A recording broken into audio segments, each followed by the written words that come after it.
I left the clinic on a late weekend afternoon, utterly drained after more than 12 straight hours with patients.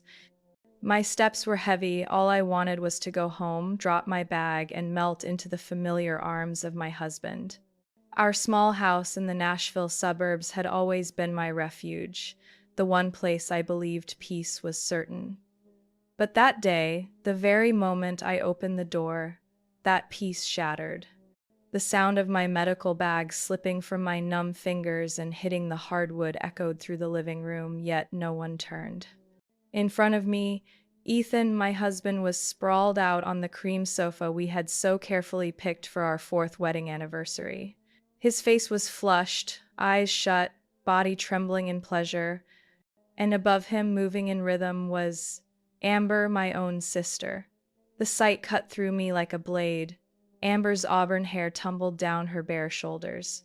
This was the same sister who held my hand at graduation, who stood as my bridesmaid, who cried with joy when Ethan proposed to me. And now, here she was, betraying me in the cruelest way, inside my home. I stood frozen, eyes locked on the disgusting scene. On the wall, our wedding photos still hung neatly, smiling down like silent witnesses to my humiliation. I remembered every moment of happiness we had once captured, and in an instant it all turned to ash. Amber suddenly turned her head. Our eyes met. Her face went ghost white, then flushed crimson. Ethan jolted upright, realization flooding his features as his gaze found me. His breath hitched, the color draining from his face. "Nora," Amber's voice cracked into a trembling whisper. I couldn't answer. My throat was blocked, my heart crushed into fragments. In my mind flashed the memory of 6 months earlier, when Ethan clutched my hand at my mother's funeral and promised to protect me always. And just that morning, he had whispered about our 10-year anniversary trip to California, saying it would be a fresh beginning. Yet, reality now wiped all of that away. I turned on my heel, my body moved like a machine, thoughtless, automatic. Behind me came frantic shuffling, Ethan stumbling as he fumbled with his clothes, Amber calling after me, but I didn't stop.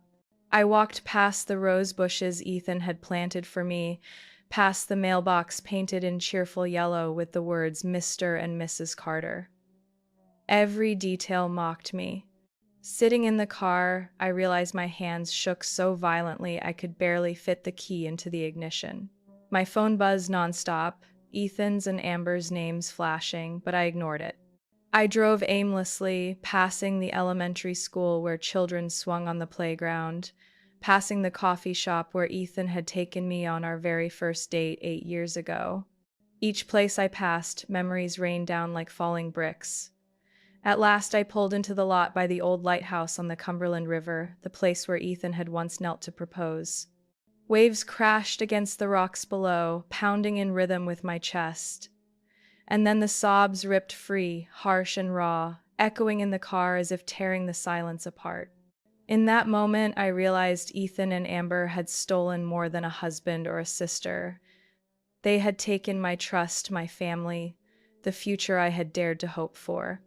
Yet threading through the pain came something else cold, sharp, no longer fragile. I sat there, staring at the endless stream of calls and texts on my phone, not answering a single one. Let them panic, let them squirm. Deep down, I knew the reckoning awaiting them would be far more brutal than the moment they left me standing frozen in my own living room. I left the lighthouse parking lot as the evening light faded, my tears dried, but my chest still twisted in pain. I couldn't bear to return to the Nashville house. The thought of stepping into that living room again made my whole body tremble. I drove straight into downtown, to the Riverfront Inn, a place discreet enough, unfamiliar enough, where I could vanish for a few days. I rented a small room on the 8th floor, its window facing the Cumberland River. When the clerk handed me the key, I forced a smile to mask the chaos inside. Once the door shut behind me, silence pressed in, and I collapsed onto the bed. I had lost everything in one afternoon, but despair quickly gave way to something else, clarity. I opened my laptop, pulled the chair close to the desk. I needed a plan, not to save my marriage, but to protect myself. Ethan was always skilled at manipulation, and Amber knew how to play the helpless act to win forgiveness. I understood that if I wasn't careful, they would twist things until I became the one at fault. The first thing I did was research divorce attorneys in Nashville. I read every review, compared fees, especially focusing on those who specialized in adultery cases. One name stood out: Mark Stevens, 52 years old, known for winning major asset disputes. Next, I logged onto a private investigator's website. I knew I needed proof. Memories of catching them on the sofa weren't enough. Texts, meeting schedules, even hotel receipts, those would be weapons in court. I submitted an online request, clearly describing the targets: Ethan Carter, age 38, and Amber Carter, age 35. My hand didn't shake when I clicked send. While waiting for a reply, I checked my phone. Dozens of messages lit up. Ethan pleaded, "Nora, I'm sorry, please let me explain." Amber's tone was no less desperate. "Sis, I lost my mind. I need to talk to you." I silenced the phone, flipped it face down. I would give them no chance to puncture the silence I was determined to keep. That night, I bought a leather-bound notebook and a new pen from the shop below the hotel. I needed a place to record every detail, like prepping for a critical surgery. On the first page, I wrote the title, The Carter File. The next day, I started by digging through old emails. Ethan often used the office laptop, but I still had the password to his secondary account. When I logged in, my heart pounded. Within minutes, I found exchanges with an unfamiliar address, but the terms of endearment and familiar phrases betrayed the truth. It was Amber. Sweet words, secret plans, all in black and white. I saved the files and printed them on the hotel's printer. With each page that slid out, I felt control slipping back into my hands. I wasn't just a betrayed wife anymore. I was a collector of evidence, the author of my own narrative. That afternoon, my phone rang with an unfamiliar number. I answered, and a firm male voice spoke.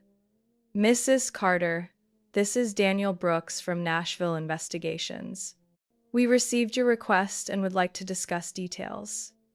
We arranged to meet at a cafe near the hotel. Daniel was a middle-aged man with a solid frame and sharp eyes. He asked, "Do you want us to establish the extent of the affair or gather evidence strong enough for court?" I didn't hesitate. "I want everything. I want the whole truth laid bare." He nodded. "We'll handle our part, but you should be ready. The things we uncover might be harsher than what you've already seen at home." I gave a bitter smile. I've lost every illusion. Only the truth matters now. Back at the hotel, I felt a surge of new energy. I opened the notebook and wrote, "From here on, no turning back." As night fell, city lights shimmered through the glass. I sat there sipping bitter coffee, sorting the evidence into neat stacks. The pain was still present, but it had changed form. It was no longer the pain of a betrayed wife, but the cold resolve of a woman preparing for a legal and moral battle. Ethan and Amber might think I would soften, that I would forgive like I had in the past. But this time I had learned, betrayers don't stop out of pity. They stop only when forced to face consequences. I glanced at the laptop screen, emails still open. In my mind, Daniel Brooks's voice echoed, "Be prepared." And I whispered to myself, "I'm ready." On Tuesday morning, I sat in my room at the Riverfront Inn, surrounded by the stack of documents and printed emails I had collected. My eyes were bloodshot from lack of sleep, but my mind was sharper than ever. One name kept echoing in my head: Nathan. He, Amber's legal husband, was enduring the same betrayal as I was. If I wanted the full picture, I needed to meet him. I scrolled through my contacts and found Nathan Morrison's number. My hand trembled slightly, but I pressed call. After a few rings, his voice came through, raspy and tired. "Nora, is that really you?" "It's me," I answered firmly. Nathan, we need to talk. About Amber. About Ethan. There was silence on the other end, then a heavy sigh. I guess it was only a matter of time. Where do you want to meet? We agreed on a small coffee shop called Willow Beans, tucked on a quiet street near the high school where Nathan taught history. When I walked in, Nathan was already in the corner by the window. He looked worn down, unshaven, his shirt wrinkled. It was clear he hadn't slept well in days. Nora, he nodded as I approached. I'm sorry we have to meet under these circumstances. I pulled out a chair, locking my eyes on his. I think we both deserve to know the truth. Nathan turned his hot coffee cup in his hands, hesitated, then said, Amber and Ethan, you caught them, didn't you? I nodded. The memory of that afternoon flashed in my mind, stabbing me with fresh pain. Nathan drew in a long breath. I've suspected for a while, but I need to hear it from you. How long has this been going on? I slid a folder from my bag and pushed it toward him. Printed emails between Ethan and Amber, their words undeniable. Nathan glanced at them, his lips quivering. He gripped the paper so tightly the edges crumpled. I have something too, he said, pulling a USB stick from his pocket. Messages I recovered from Amber's old phone. I found it in the garage last week. These go back more than a year. I stared at him, the blood in my veins freezing. More than a year? Yes. His voice hardened. Do you think this was a slip-up? Number, this has been simmering for a long time, even before your mother passed. My throat closed. My mother had died 6 months earlier, and in those dark days Ethan had held my hand, swearing never to leave me. All the while, he had been betraying me with Amber. Nathan opened his laptop and plugged in the USB. Lines of text messages filled the screen. I skimmed them. I can't stand pretending in front of her anymore. We'll figure it out, just be patient. When I'm with you, I feel truly alive. Each sentence was another blade cutting deeper into my wounds. I blamed myself, Nathan admitted, voice breaking. I thought Amber was distant because I wasn't enough. I went to counseling, I changed my habits, but the truth is, he trailed off, eyes rimmed red. I clenched my fists so hard my nails dug into my skin. Amid my fury, I realized something. Nathan and I weren't just victims, we were each other's witnesses. I won't let them keep manipulating us, I declared. Nathan, we need to work together. You have evidence, I have evidence. Put it together, and they won't be able to deny a thing. He met my eyes, a spark of determination lighting up. What are you planning? I won't rush it. They think I'm weak, that I'll forgive. But I want them exposed, forced to pay for every lie. We'll build a detailed record, dates, times, texts, places. When the moment is right, everything comes out. He was silent for a moment, then extended his hand across the table. All right, you and me, we're on the same side. I clasped his hand. The grip was firm and cold, more like a contract than a polite gesture. When I left the cafe, the late afternoon sun streamed through the window, spilling across the table where we had just Saturday. From that moment, I knew the game had changed. I wasn't alone in this fight anymore. At my side was a man equally betrayed, equally hungry for justice. Ethan and Amber might believe they were clever enough to keep hiding forever. But now, we had the truth. And once the truth was unleashed, it wouldn't just destroy their reputations, it would rip apart the perfect facade they had been so proud of. I quickened my pace on the sidewalk, a new feeling stirring in my chest, not just pain anymore, but resolve. 3 days after meeting Nathan, I sat in my Riverfront Inn hotel room, flipping through the evidence I had collected.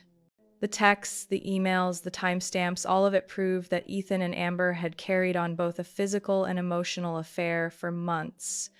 The pain still lingered, but reason had taken over. I knew it was time for the next stage, turning my pain into a weapon. That evening, I called Ethan myself. His voice shook when he picked up, clearly surprised. Nora, you finally answered. I I miss you. I'm sorry. It was all just a mistake. I drew in a steady breath, forcing my voice to sound soft. Ethan, I'm exhausted, but if you truly want to fix this, I think we should meet. He agreed instantly, like a drowning man grabbing a rope. We arranged to meet at a small Italian restaurant downtown, the same spot where we had celebrated our third anniversary. Ethan arrived looking disheveled, his face gaunt from sleepless nights. I wore the blue dress he once said was his favorite with red lipstick, giving the illusion that I was open to reconciliation. When he saw me, his eyes lit with relief and greed, the look of a man who thought he still had a chance. Through dinner, he repeated, "I'm sorry," endlessly, promising he would cut things off with Amber, insisting she was just a moment of recklessness. I listened silently, nodding just enough to seem convinced. Then I set a slim envelope on the table. "Ethan," I said quietly, "if we're going to rebuild trust, I need assurance. This is a postnuptial agreement. I had my lawyer draft it. All you have to do is sign. It's your way of showing me you're serious." His brow furrowed, hands trembling as he opened the envelope. His eyes darted across the lines. The terms were explicit. Every joint asset, the Nashville house, our savings, his company shares would legally become mine if he broke his promise of fidelity. He would be left only with his car and a small personal account. "This is extreme, Nora," he stammered. I tilted my head, my tone calm and icy. "Extreme? Or fair, after everything you've done? If you're truly sincere, what's so hard about this?" Ethan swallowed hard, sweat breaking across his forehead. I could see the battle in his eyes, fear of losing everything, fear of losing me. In the end, fear of losing me won. His hand scribbled a shaky signature across the page. I smiled gently, taking the signed contract. "Thank you. This is the first step." Ethan believed things were settling back on track, that I had given him a path to redemption. He had no idea he had just signed his own financial death sentence. The violation means losing everything clause was airtight, notarized, and my lawyer Mark Stevens had ensured its legality. As we left, Ethan wrapped his arm around me, trying to recapture old familiarity. I letting him think he had won half the battle.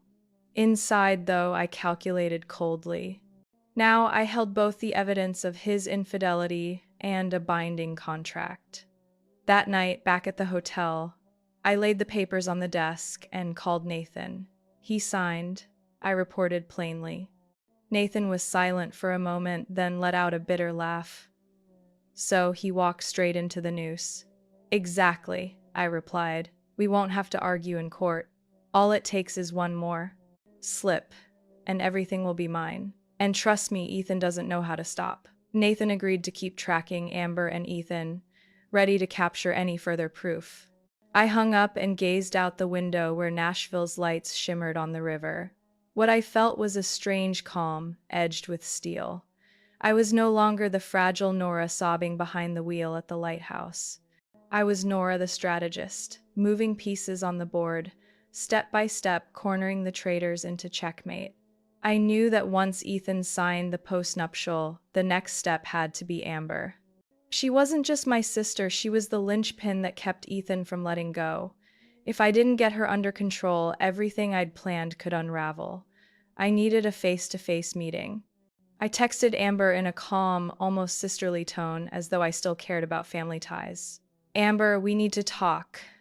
Just the two of us. Centennial Park, 10 a.m. tomorrow. The bench by the Lotus Pond." "Within a minute," she replied. "I'll come. I swear. I want to explain." The next morning, the Nashville sky was clear, the breeze nudging the trees into a gentle sway. I arrived early, choosing a spot beneath an old oak where our family used to gather when we were kids. When Amber appeared, I hardly recognized her. Her face was drawn, eyes swollen from sleeplessness. Gone was the proud, polished woman I'd always known. "Nora," she murmured hoarsely as she sat down at a cautious distance. I met her eyes directly. Amber, I won't dance around it. I know what's been going on between you and Ethan. It wasn't a passing mistake. It's been going on for more than a year. Amber's face blanched, her lips trembling. Did Nathan tell you? Or did Ethan confess? I don't need anyone's confession. I already have the proof.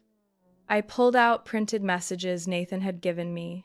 If you want, I could read them out loud. She threw up her hand quickly, tears clouding her vision. Please, don't. I was wrong.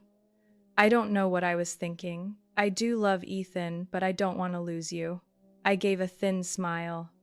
That sounds familiar. You want both a lover and a family. But that doesn't exist. Her shoulders shook as her head dropped. I let silence hang heavy before lowering my voice. Listen to me, Amber. From this moment on, you cut Ethan off completely. No texts, no calls, no secret meetings. If you break that, I won't hesitate to take all this evidence straight to the family and the lawyers. Amber lifted her tear-streaked face, desperation in her eyes. But are you sure Ethan really wants to end it? He told me he was confused, that his heart wasn't fully yours. I let her words dangle in the air, then leaned closer, speaking slowly. Ethan is still tangled up with you. I won't deny that. But think about it, who did he choose to live with? Who did he just sign a lifetime contract to stay bound to? Not you. Her eyes flickered with a fragile spark of hope. Exactly what I intended. So, you mean if there were a chance he still might? She trailed off, clutching her shirt front tightly. I sighed deliberately, lacing my tone with feigned regret. Amber, I can't promise anything. People are weak sometimes. But right now, he's mine. And if you want to keep what little dignity you have left, you'll leave things alone. Understand? Tears streamed down her cheeks as she nodded repeatedly. I will. I'll stop contacting him. Just please, don't let the family know. Mom would die if she knew I betrayed you. I slid the papers back into my bag, my voice sharp as ice. That's in your hands. If you keep your word, the secret stays. If you betray me again, don't expect mercy. We sat quietly for a few minutes, the sunlight glittering across the pond. Amber hiccuped through her tears, reaching for one last thread of sisterhood. Nora, I know I deserve your hatred, but I still hope. Someday you can forgive me. I rose, shedding any pretense of softness. Forgiveness isn't something I'm offering, but I will give you the chance to prove you can stay silent and disappear from my life. Her shoulders sagged, her face wet with grief. I walked away without a glance back. The wind rushed past my ears, carrying the scent of fresh grass and the laughter of children at the nearby playground. In that moment, I knew the trap had sprung. Amber now believed Ethan still cared for her. That illusion would hold her in check, keeping her waiting, afraid to break the silence. And when the time came, I could twist that illusion into a blade that would cut her down. As I left the park, a text buzzed from Nathan. Amber called me in tears. She said she's backing out. Looks like you hit her weak spot. I smiled coldly. Ethan was bound by law. Amber was restrained by her own mind. Both thought they still had a chance. But I alone knew the truth. Their chances had been gone for a long time. After the meeting at Centennial Park, I knew I had Amber bound by an invisible rope. But Ethan was different. He was still trying to play the role of a repentant husband. So when he walked into the kitchen one weekend morning, a job transfer notice from his real estate company in his hand, I recognized a new opportunity. Nora, he said, laying the paper on the table, his voice filled with excitement. They want me to transfer to the Seattle branch. It's a big position, better pay, great for advancement. I think maybe this could be a new beginning for us. I looked straight into his eyes, masking my caution with a gentle smile. Seattle? That's nearly 2,000 miles away. Are you sure you want to leave everything behind in Nashville? He gripped my hand, gaze earnest. Nora, I want us to have a fresh environment. There are too many memories here. Not all of them good. If we leave, it'll be easier to start over. In my mind, a plan sparked. Seattle was the perfect card to play, far enough to sever familiar ties, but alluring enough to reignite Amber's illusions. I needed to twist Ethan's idea into a trap for them both. Feigning hesitation, I stirred my coffee until the foam dissolved. I'll think about it. But Ethan, I need to see that you're serious this time. No more secrets. He nodded eagerly. I promise. Everything. For you. That night, I texted Nathan. Ethan wants to move to Seattle. Let Amber find out, but make it seem like you slipped up. Nathan called back minutes later, his tone sardonic. She'll cling to it. Amber still believes Ethan can't forget her. Do you want me to pour fuel on the fire? I want her to believe Seattle is her last chance to win him. Plant that thought. The next day, the bait worked. Amber called me, her voice shaky, though she tried to sound composed. Nora, I heard Ethan might be transferring. Is that true? I pretended to be surprised. And who told you that? I heard it from Nathan. I don't know if it's real. I sighed, striking at her nerves. Amber, I didn't want to hide this. Yes, Ethan was offered Seattle. He said he wanted to start fresh with me. But I paused deliberately. I'm not sure his heart is fully free of you. On the other end, her breathing quickened, hope breaking through despite her efforts. You mean he still thinks of me? I let silence stretch, then spoke with pointed ambiguity. Amber, I can't answer for him, but you know Ethan weak, easily swayed. If he still had feelings, do you think he'd give up everything in Seattle just to come back to you? Amber fell quiet, then whispered, I won't give up. I believe what we had was real. I smiled coldly behind the phone. Exactly as planned, she had taken the bait. In the following days, Ethan couldn't stop talking about Seattle. The houses by the bay, the coffee-soaked streets, the fresh air compared to Nashville. He painted it as a dazzling new life, but to me, it was nothing more than a stage for the larger performance I was orchestrating. One evening, while we were having dinner at our usual restaurant, I looked at him and said warmly, If you really want me to agree to Seattle, I need one condition. Before we go, we'll renew our vows. Just a small ceremony, only close family and friends. Ethan's eyes widened. A ceremony to prove my love? Not just for me, I replied, but for everyone. If you're serious, you won't hesitate.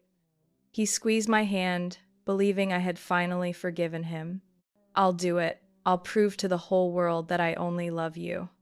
The vow renewal was held at a lavish restaurant in downtown Nashville. Ethan was practically giddy, like a groom on his wedding day, while I played the part of the forgiving wife. White tablecloths draped each table, red roses filled the room, golden lights shimmered. No one could have guessed that behind the romance was a carefully laid trap.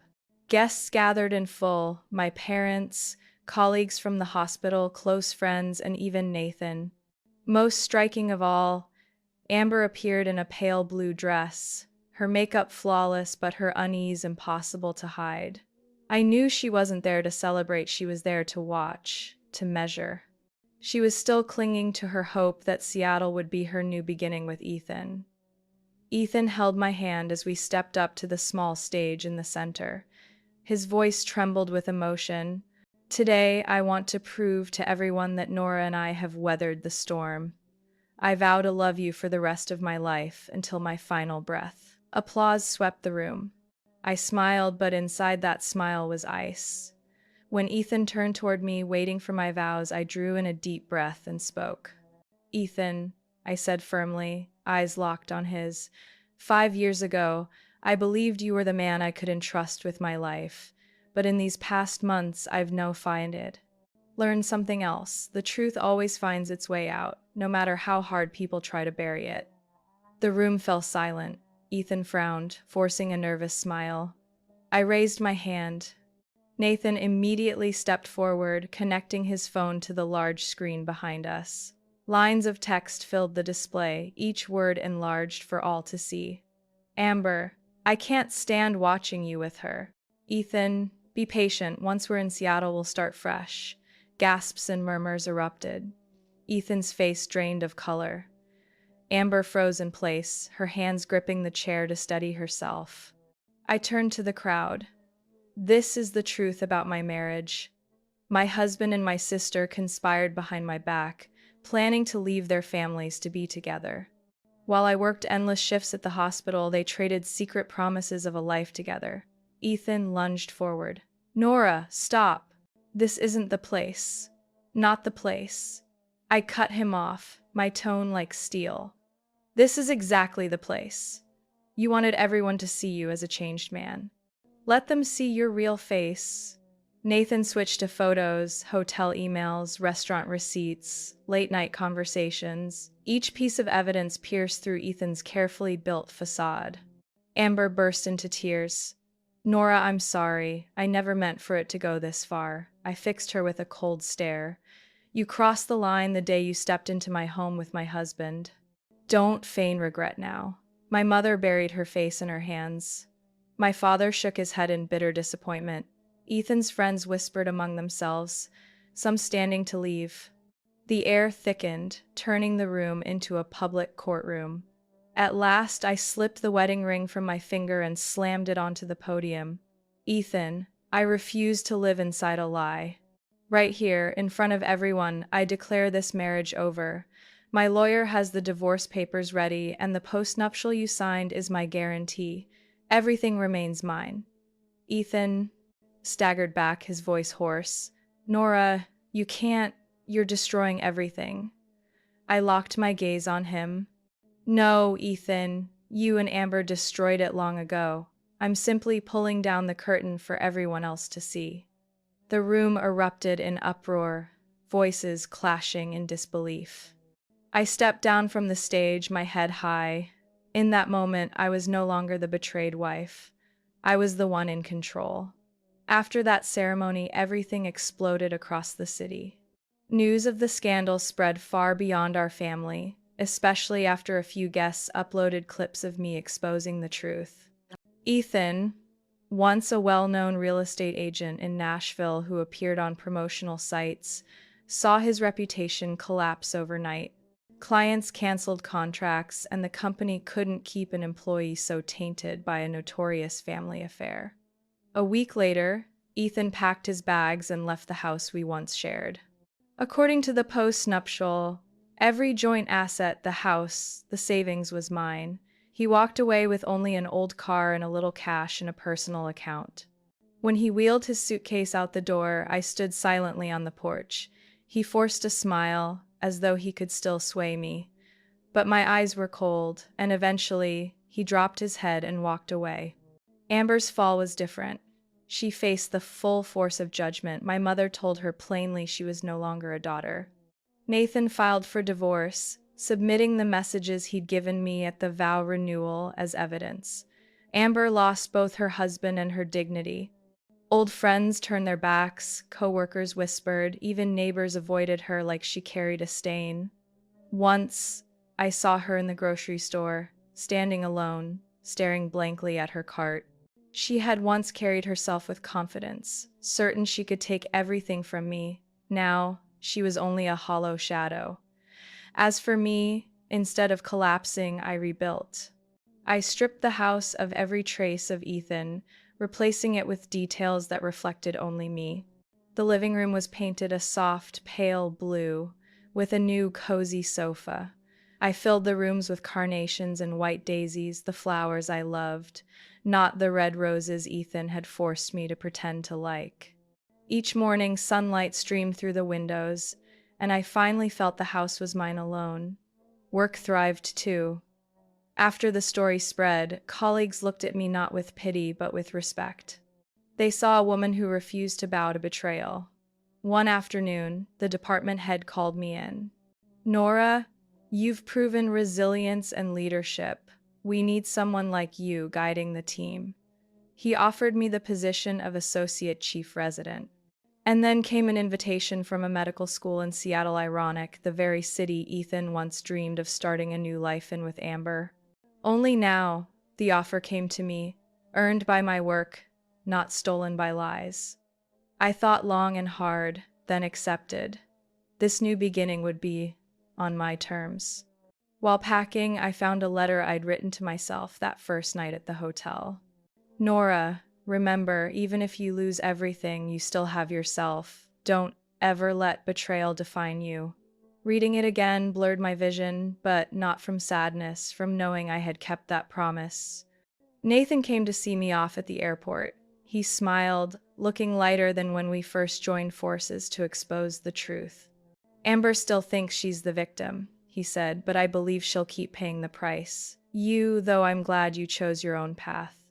I hugged him, words too small to hold my gratitude. We were no longer allies bound by pain, we were friends, survivors of a brutal family war. As the plane lifted off, Nashville shrinking beneath me, I knew I had closed a chapter. I was no longer the woman trembling at the sight of her husband with her sister. I was Nora, the woman who reclaimed her dignity and now opened the door to a stronger, independent future. And in my heart, one truth rang clear. No one, not a husband, not even family, had the right to write my story. The only author of my life was me. Nora's story mirrors a reality that still exists today. Many women are betrayed not only by their husbands, but also by their own family. Yet, as Nora proved, betrayal can become the turning point for a woman to rediscover her worth, rebuild her life, and begin anew through her own strength. In real life, this lesson holds true. When we dare to set boundaries, protect our dignity, and remain steadfast in truth, we don't just overcome pain, we find freedom and peace. What do you think about Nora's journey from a betrayed wife to a woman who stood tall and took control of her life? Share your thoughts in the comments, and don't forget to follow the channel for more powerful family stories.